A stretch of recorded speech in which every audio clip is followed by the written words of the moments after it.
En un vasto desierto de arenas doradas, donde los vientos susurraban antiguas historias y las estrellas contaban secretos celestiales, vivía un hombre llamado Job.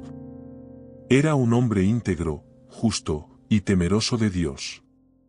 En la región de As, su nombre era sinónimo de sabiduría y bondad, y su fortuna reflejaba la generosidad de lo alto. Poseía miles de ovejas, camellos y bueyes, su hogar resonaba con el bullicio de sus 10 hijos, y la gente lo admiraba como un faro de rectitud en un mundo muchas veces oscuro.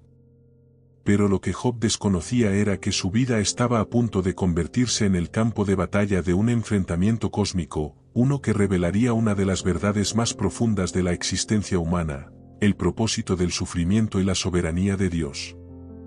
La Asamblea Celestial. En las alturas celestiales, en un plano que trasciende la comprensión humana, los hijos de Dios se presentaron ante el Creador. Entre ellos apareció Satanás, el adversario, una sombra oscura entre el fulgor de los cielos.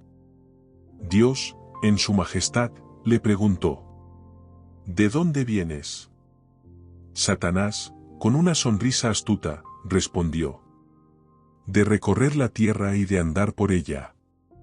Fue entonces cuando Dios habló del hombre de As, el justo Job. ¿Has considerado a mi siervo Job? No hay otro como él en la tierra, perfecto, recto, temeroso de Dios y apartado del mal. Pero el adversario, siempre buscando corromper lo puro, replicó: ¿acaso Job teme a Dios sin motivo? Tú lo has protegido, bendecido su obra y multiplicado sus bienes. Pero quítale todo lo que tiene, y verás cómo te maldice en tu rostro. En un giro que desafiaría la lógica humana, Dios permitió que Satanás pusiera a prueba a Job, pero con una condición: no podía tocar su vida. Este permiso divino marcó el inicio de una prueba que resonaría a través de los siglos como un símbolo de fe y resistencia. El día de la ruina. En un solo día, la vida de Job se desmoronó como un castillo de arena frente a la marea. Un mensajero llegó corriendo, con el rostro marcado por el terror. Los sabeos atacaron y se llevaron tus bueyes y tus asnos, matando a los siervos con la espada. Antes de que Job pudiera reaccionar, otro mensajero apareció. Fuego de Dios cayó del cielo y consumió a tus ovejas y a tus siervos. Y como si esto no fuera suficiente, un tercero llegó jadeando. Los caldeos formaron 3 grupos, robaron tus camellos y mataron a tus siervos. Finalmente, un cuarto mensajero, con lágrimas en los ojos, trajo la noticia más devastadora. Un gran viento derribó la casa donde tus hijos celebraban, y todos han muerto. Job, quebrantado, rasgó sus vestiduras, se cubrió de ceniza y se postró en tierra.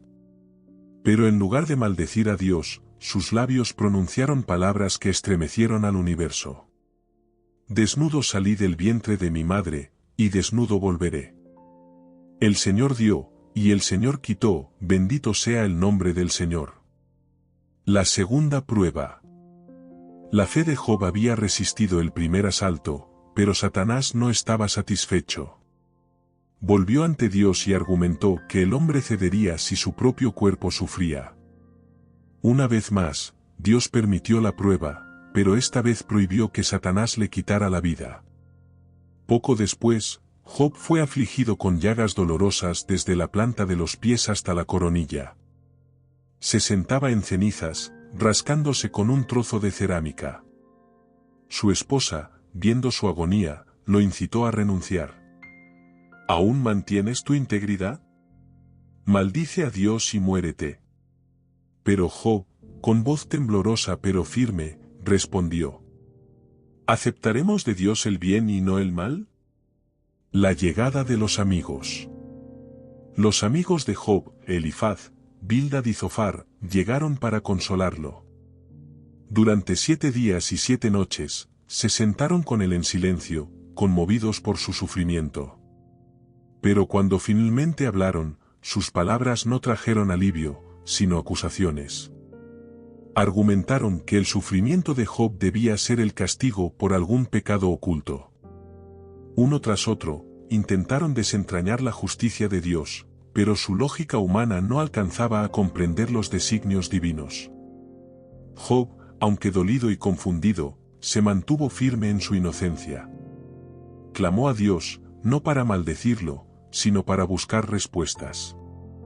¿Por qué me has puesto como blanco de tus flechas? ¿Qué he hecho para merecer esto? La respuesta de Dios. En el clímax de la historia, Dios finalmente respondió a Job desde un torbellino. Pero en lugar de dar explicaciones directas, le planteó preguntas que revelaban la vastedad de su sabiduría y poder. ¿Dónde estabas tú cuando yo fundaba la tierra? Dímelo, si tienes entendimiento. ¿Quién trazó sus medidas? ¿Quién encerró el mar con puertas cuando rompió el vientre de la tierra? A través de un despliegue de su creación, Dios recordó a Job que su plan trasciende la comprensión humana. No era un reproche, sino una invitación a confiar en su soberanía. El propósito del sufrimiento. La prueba de Job no fue un castigo, sino una oportunidad para demostrar la profundidad de su fe y para revelar que el sufrimiento puede tener un propósito mayor, aunque esté oculto a nuestros ojos. En medio de la adversidad, Job aprendió a depender completamente de Dios, no por las bendiciones que recibía, sino por quién es Él. Al final, Dios restauró la vida de Job, dándole el doble de lo que había perdido. Su riqueza, su familia y su salud fueron restituidos, pero lo más valioso que ganó fue una comprensión más profunda de su Creador. La lección eterna. El sufrimiento de Job no solo fue una prueba para él, sino un mensaje para toda la humanidad. Nos enseña que la fe verdadera no depende de las circunstancias, sino de una confianza inquebrantable en Dios, incluso cuando no entendemos su plan. Por eso, cuando enfrentes tus propias pruebas, recuerda la historia de Job. Aunque el dolor sea grande y las respuestas parezcan lejanas, confía en que Dios está obrando en silencio, tejiendo un propósito eterno en tu vida. Y tal vez, como Job, algún día puedas decir: de oídas te había oído, pero ahora mis ojos te ven.